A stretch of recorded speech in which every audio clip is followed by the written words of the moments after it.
I love phone interviews, said no one ever.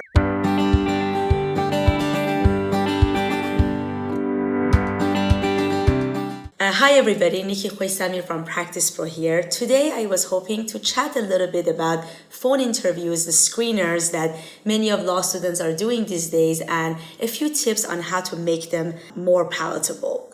First tip, try to avoid them by choosing other options whenever possible. Phone interviews are not great assessment tools, and the first reason for it is in an interview, your job is not just to simply say the right things or ask the right questions, but your job is to make your interviewer feel certain feelings. When you walk out the door, hopefully the interviewer feels that this person is really competent, or I would love to have this person as a future colleague. By just having the audio sensory engaged, you're going to be limited in your ability to make the interviewer feel what they need to feel to hopefully vote for hiring you.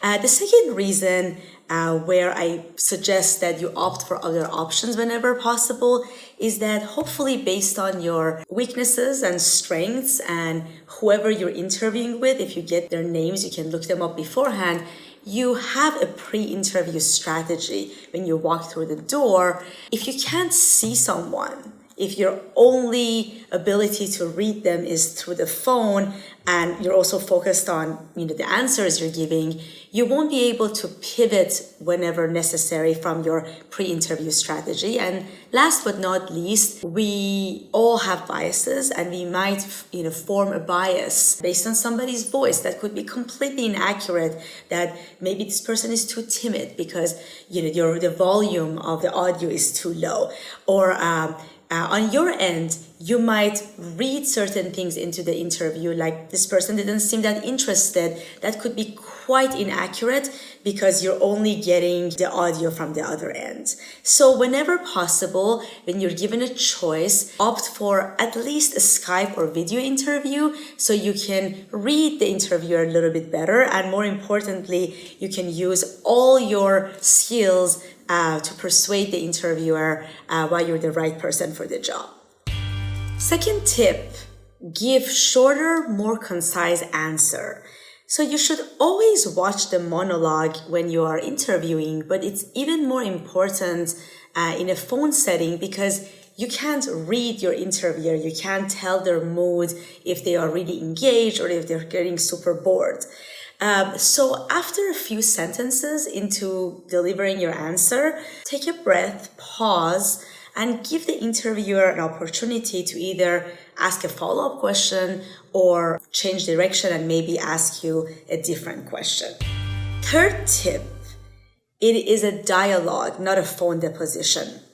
So in a lot of interviews, the format starts with the interviewer asking question after question and you're responding one by one. That is absolutely okay. This might be the format that the interviewer prefers. You will see a lot of this format in on-campus interviews, in-person interviews. But on a phone interview, more important than other types of interviews, you want to convert it from what I call that deposition format of they ask, and you answer, to as soon as you can, without it being too pushy or awkward, to a dialogue format where you ask a question back and you go back and forth. Because if it becomes that dialogue and conversation, hopefully we can dilute a little bit that effect of just having this person's voice and no other stimuli in that interaction. Final tip, pay really close attention to your voice. Now you may be thinking, Nikki, I can't do anything about my voice. And you're right, we're all born with a certain pitch and range and may never be able to sing like Adele, but people can train their voices. If you Google voice training for trial lawyers, you will find a wealth of information on the topic. In the short term, to help you with your phone interviews, remember that your voice should carry excitement, curiosity, and all the other virtues you need to convey alongside with the verbal response to a question so you can persuade the interviewer that you have the qualities they're looking for and get the job. How can you do this? Start by paying attention to certain qualities of your voice that you can control. The volume, the pace, the tone, the emphasis. And there's no right or wrong. Sometimes you might be able to show emphasis and your interest and your excitement about a certain topic by speaking really loud and fast about it. And sometimes you'll be able to achieve that same result by speaking slower and in a lower volume. Ask yourself, does the way I speak about a certain topic, my voice and my tone and volume and pace, is it helping me convey what I really want to convey? I want to end this by giving you a little homework and also addressing something that I know is worrying many of you.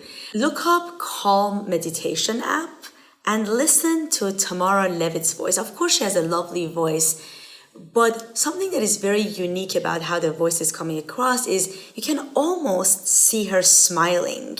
And I believe that is one of the best ways you can learn how to convey certain elements even when you're limited in the sensory stimulus that you can provide your interviewer. And last but not least, some of you are nervous and you're going to worry that your nerves are going to come across the phone. And I want to assure you that it's going to be okay. Senior lawyers are very understanding, and your nerves, if they're coming across as you are excited and you really want it, it's going to be okay. But ask yourself if the nerves are maybe coming across in an unintended way. If those nerves are being translated as your voice is, I'm bored, I'm kind of over it, then that is not going to be helpful in achieving your desired outcome. I hope this has been helpful. Please subscribe to our channel. And if you would like to set up a coaching consult to go over your pre-interview strategy, check out the link below on how you can schedule some time with me. And until we meet again, stay well.